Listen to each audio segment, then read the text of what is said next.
And you know, Angela, there's a lot of talk about beauty pageants, particularly this year after the controversy surrounding Mrs. Sri Lanka for Mrs. World.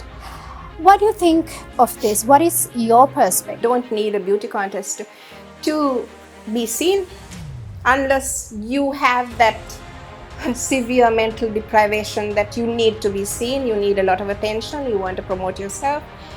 Unless it's that, you can do whatever you want to do in social service without these beauty contests or politics.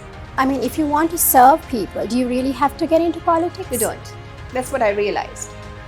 You don't. You You can don't do it have on to get private. Well, you can do it privately without the fanfare, without the media following you. Amidst all the positivity, you also had many turbulences, many ups and downs. And more so recently with your health. How was this phase in your life, this stage of your life? It's always a funny turn to every story. Yes, so it was difficult. I've come out of it. I'm strong now. I have recovered.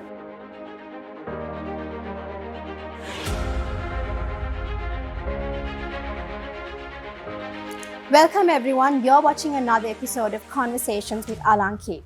And in today's episode, I will be in conversation with a much celebrated personality in Sri Lanka. Now, she's not just renowned for her beauty, but also for her many talents and versatility.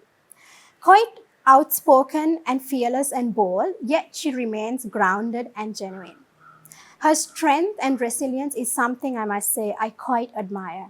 Today, I will be in conversation with the beautiful and wonderful Angela Seneviratne. Welcome.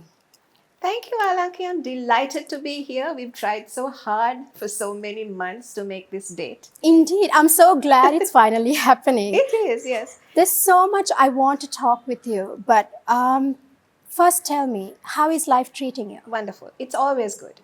Even in the bad times, it's always good. I'm glad to hear that. You are a woman of many talents and you have a diverse career. Yes. You're a mother, an actress, a model, a columnist, the list just goes on. If you have the opportunity to revisit any particular period in your life or any particular period that you truly cherish, what would it be? I cherish my entire world, and this is not a cliche statement. It's just that every segment of my life has had its beauty and its uniqueness. And I know that I'm really different to many others. So I really cherish all of the blessings that I've had. This is not what I have worked for. This is what I have been given by our Creator God, and I'm really very grateful. Every day is a gift. That's a cliche, but very, very true in my case. And I'd like to know, I've always been very curious. You won Miss Sri Lanka for Miss World. Yes. And then you were the first runner-up for Mrs. Woman of the World, I which is wish. now Mrs. World. And you know, there's a trend, and there was, and there is still a trend for women who achieve all of this to enter politics. Did this thought ever cross your mind? It did. It did, because I was under the misconception that I could be of service to the country on a political platform. But before long, I realized that that was the worst decision I could make with any of the ruling parties in the last 76 years. No way. I had an invitation from Mr. Vikramasinghe's party a couple of years ago to come into the general elections, but the process was too long and too cumbersome, and I didn't think I wanted to go in there. Also, there was this very strong thought that still remains in my head. I am an artist. I hope, the love of everybody, notwithstanding any political party or diverse ethnicity or religion or anything like that. They love me for my art. Now, the day I get affiliated to a political party, whatever color it is, everybody else will dislike me, and it's just these people who will like me. All of the flack, all of the bricks will come from the other party. Do I want that? No. Because I've worked really very hard to come to this point where I'm generally liked and loved by my fan base. So I like to maintain it like that till I pass away.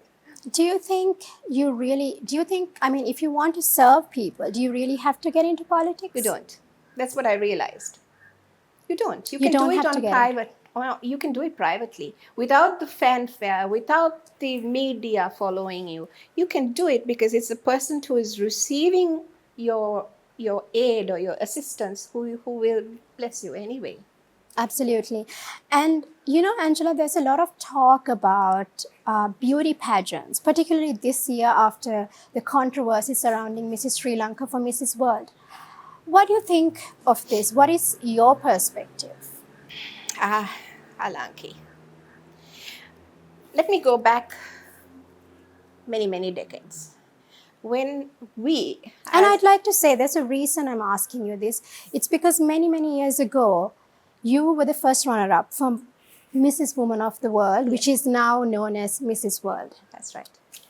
So at the time of the Miss World, which I first took part in 1975, and that is a contest totally, absolutely, completely devoid of any corruption, thanks to Mr. Eric Morley and Mrs. Julia Morley. It stays like that.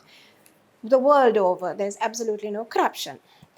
Then in 1983 or 83 it was, when the first Mrs. Woman of the World contest was organized by Mr. David.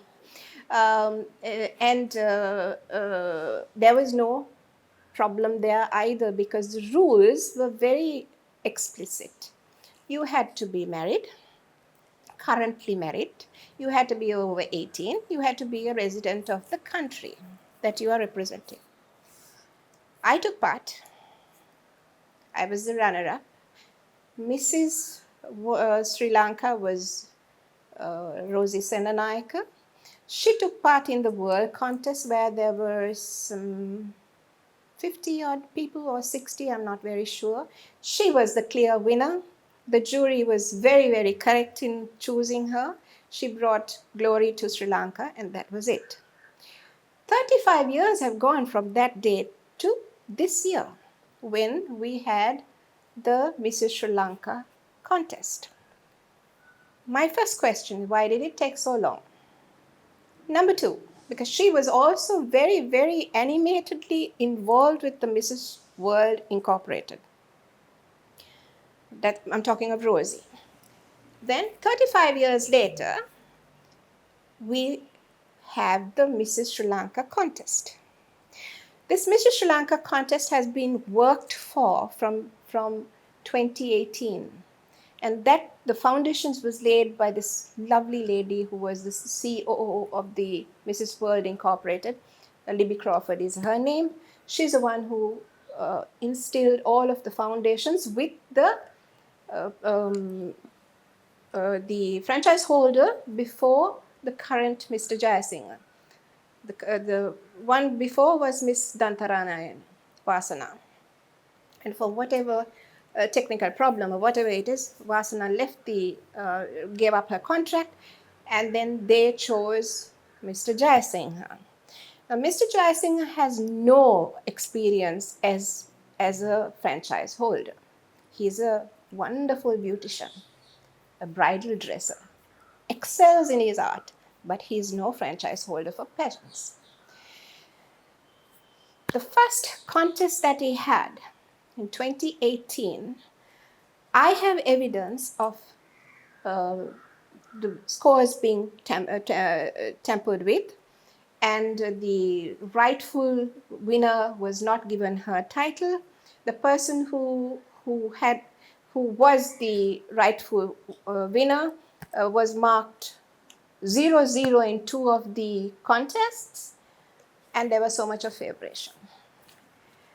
When the Miss World Incorporated inquired into it, the then Mrs. World, Mrs. Alice Lee Gyanati, who had come to Sri Lanka, made problems for Miss Crawford, saying that the Sri Lankan franchise holders and the sponsors here were all her people, and they liked her more, and therefore Miss Crawford gave in her resignation. Now that was the beginning of the Mrs. Sri Lanka contest, which started on a very bad note here in Sri Lanka. I have letters from contestants of 2018 who had written to the president of Mrs. World. I also must tell the general public that Mrs. World Incorporated is ridden with corruption. It is. Even right now, the former Mrs. World, the one before Caroline Jury, is litigating against the current vice president because the former president died of cancer in September 2020. And there's a litigation going on. What is the charge? Because Mrs. World Incorporated accused the former Mrs. World 2018 of stealing money, of defrauding the company, and making a new company, registering a new company called Mrs. World LLC. I have a copy of the contestant contracts, where the contestant makes contracts with the franchise holder, Mr. Chandimal Jayasinghe, who is not even representing any world organization. It's a personal thing. There's no address. There's no identification of who he is, what he is. So if people don't look into that, I think it's wrong. Secondly, when the problems came with this forcible decrowning momentary temporarily of the chosen winner, that's Mrs. Pushpika De Silva, by the former Mrs. World, my question was, where was the franchise holder at that time? He was not to be seen. He had admitted that he was not even in the premises.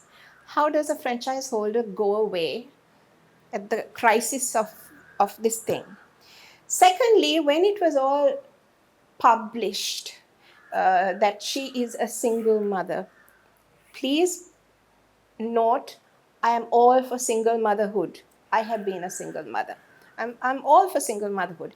But this is not the contest, as I thought mistakenly, for a separated lady.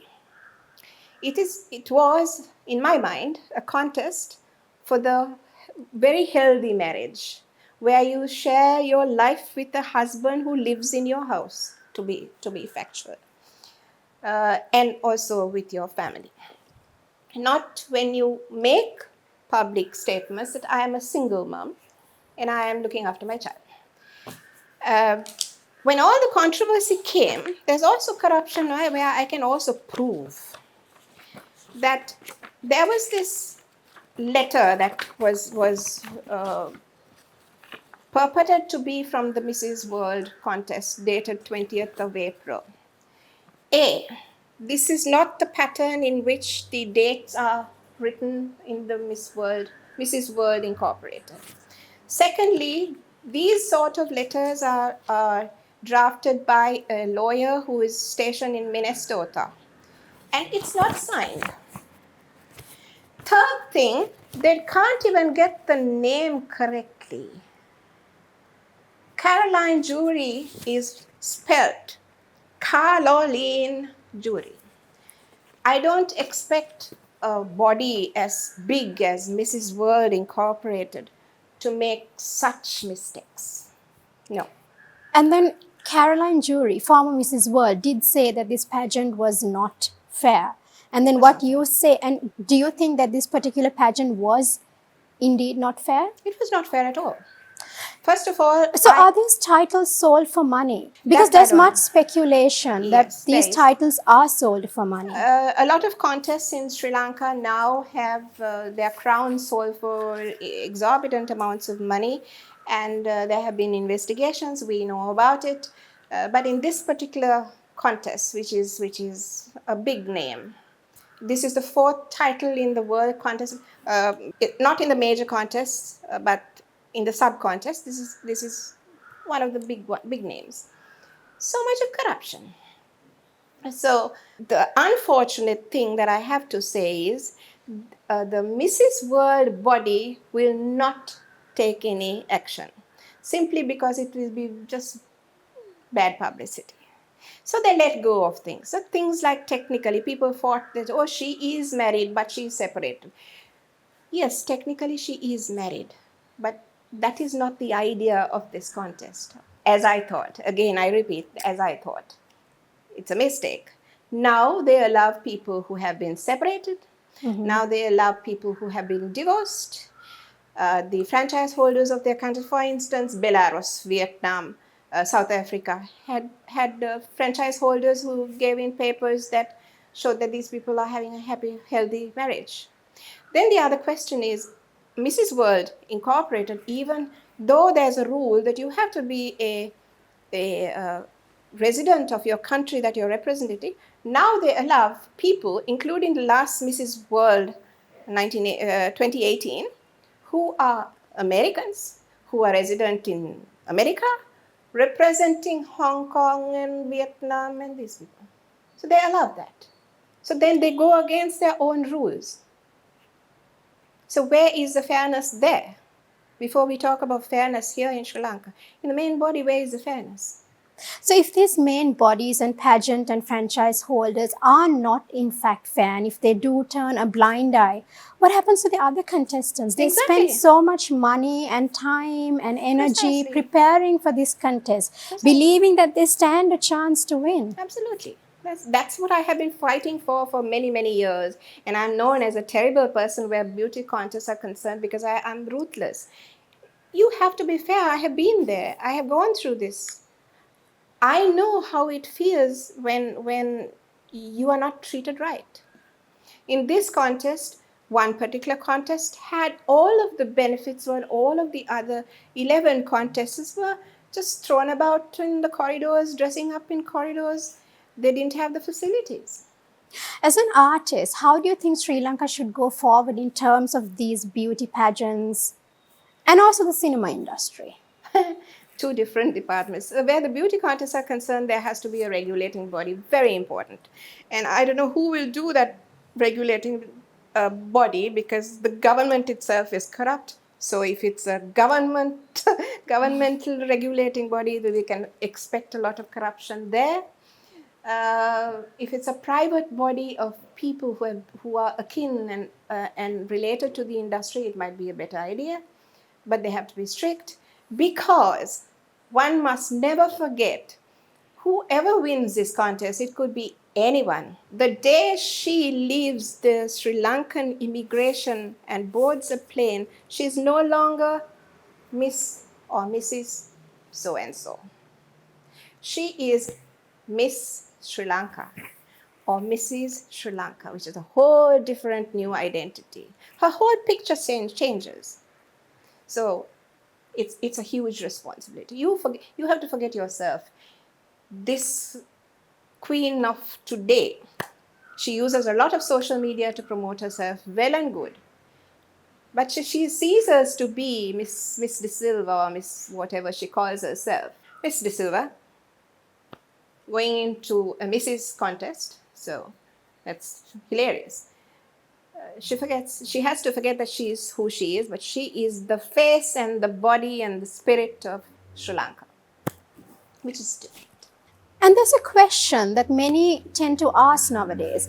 Do we really need these beauty pageants, especially when there are social media platforms and so many other platforms for young girls and women to actually express themselves and to prove themselves? I would really encourage everybody to use those platforms because you don't need a beauty contest to be seen unless you have that severe mental deprivation that you need to be seen, you need a lot of attention, you want to promote yourself. Unless it's that, you can do whatever you want to do in social service without these beauty contests or politics. You can do more actually. And then you can see the reason why people use social media just to show that they are doing something for somebody. Do you really need that? That the whole purpose of doing charity or whatever you can call it or term it is lost in that. Especially if, I have to agree with you because there are so many girls out there who might be deserving, but who might not really stand the They chance to won't try. win, No, they won't. even if they play fair. No, they won't. Absolutely. Moving on, that is a very sad state of affairs, I would say. It is. But it is what it is, and I do hope that in the future, like you said, these beauty pageants would be regulated, and the bodies regulating them would be responsible. And devoid of corruption. Absolutely. Moving on to another question, a different question. You had an eventful life. Amidst all the positivity, you also had many turbulences, many ups and downs. And more so recently with your health. How was this phase in your life, this stage of your life? How was the experience? What was the experience Last like? year, it was very difficult for me to go through at the very beginning because, first of all, I did not expect it. Number two, I had no mental preparation for it. Number three was physically and logistically, I was not prepared for it. So I had a time of great challenge. However, I have a spirit of being a survivor and I bounce out of situations. You are resilient. Yes, I am very. So after a short while, I realized that I have to do this on my own, and I faced it all alone. For 10 months, I went through my medical requisites. And this year in February, I went through a successful transplant. And it was also hilarious. I had hilarious moments when I advertised openly in media, which was very helpful to me. I being in the media, a lot of people from media houses were very helpful. And the responses, my good gracious, that I got when I asked for a kidney, including suggestions that I should have personal relationships with the giver. Oh my. And I used In to such a situation. In such a situation, I'm proud to say I'm 63 years old. Now, what would a 63-year-old person do with a 35-year-old? Hilarious. I'm truly sorry you had to go through that experience. I'm not sorry because now I have loads of stories to tell my friends. It is always a funny turn to every story. Yes, so it was difficult. I've come out of it. I'm strong now. I have recovered thanks to a wonderful team of medical care, all from the National Hospital. I'm very grateful. I'm glad you're okay. Yes, I am. And let's talk about cyberbullying. Yes, my goodness. Good grace.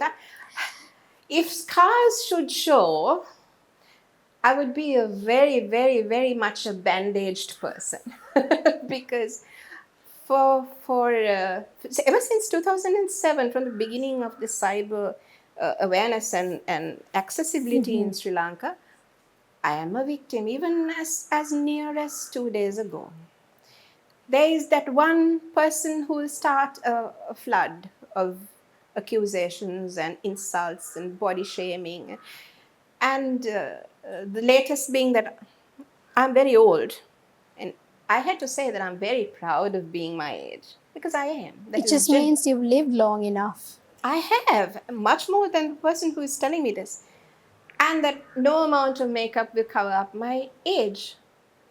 I thought about it and I thought, what is this man trying to even say? We don't use makeup to cover up our age. My career calls for makeup because of these cameras. Absolutely. Otherwise, when I'm, without any showbiz contract, I don't even wear makeup. Plus, it's a personal choice. You can wear makeup. It is. And people are like that. And then, at the same time, on a different page, they cyberbully this young star who took Sri Lanka into the international music food. I mean, it's a mental disease. And we should have some way of controlling that as well. And cyberbullying, I mean, there are so many out there who ended up being depressed or even committed suicide simply because they've been cyberbullied. A few years ago, at the time of the general elections, when I was cyberbullied about my having had a personal relationship with the son of one of our last presidents, a gentleman I have never met, and never met and never had a word with. I've had this roaring affair. His lovely mother has cut my hair, thrown acid on my face. You see my face is white because of the acid. So, ridiculous stories, and people talk. This is a story that stemmed 30 years ago, and these are the children or the grandchildren of those parents who are now on social media and attacking me. So I went to the CID because they said there's a cyber department in the CID. What does the CID tell me? We can bring these people and question them and ask them why they did it, but we cannot do anything because there is no law in this country against people who are cyberbullied. Of course, our laws are all outdated, all of them, where marriage is concerned, where child abuse is concerned, where theft is concerned, where rape is concerned. All of it is eons ago what laws were instilled here. How do you deal with cyberbullying? I learned to laugh now because I tell myself, here's a madman. You can't deal with a madman. You got to go with the flow, or you block him in the end. And you don't want to drag yourself down to his level. It's not of any worth. You're talking to someone who is just completely off his mental capacity to think. So then you can't. I'm sorry that you've been cyberbullied. No, I do believe that so many artists, including myself, have been victims of cyberbullying, and I do believe that we should really have strict laws that actually help to deal with cyberbullying, and hopefully that is something that we would see very soon. I hope so. Again, it's the authorities, and what these authorities do, look at their own profiles. That's all I say. Look at their own profiles. People say the worst things about people out there in authority. Why don't they take some action? Because laymen like us also get cyberbullied. Right, absolutely. And moving on to the final question. My dear, is it over? I'm sorry, I wish we could have a very long conversation, a longer conversation, but unfortunately all good things come to an end. I know. Moving on to the final question. How would you like people to remember you? And what message would you like to leave with our audience? People will remember me for the laughter I bring, the hilarity I bring, because I write hilarious articles. They will remember me for my spirit, because my spirit is very different to most people. As you use the word, I'm resilient, and I also promote that with other people who are feeling sad. I always tell them, look at me, look at the funny side of life. It's life is funny, actually. It's really funny. Look at the funny side of life and move on. Don't ever stagnate. Today is all you have got to deal with. Tomorrow you don't know. So today is what you have to really concentrate on. Not too difficult. That's a beautiful message. Always have a positive and optimistic outlook towards life. It's her message to all of you. Thank you so much for this conversation. I really did enjoy myself. Thank you, Alanki. And there's so much you guys would have learned by watching this conversation. And I will be back with another episode. Until then, do stay safe and take care. See you next week with a new conversation.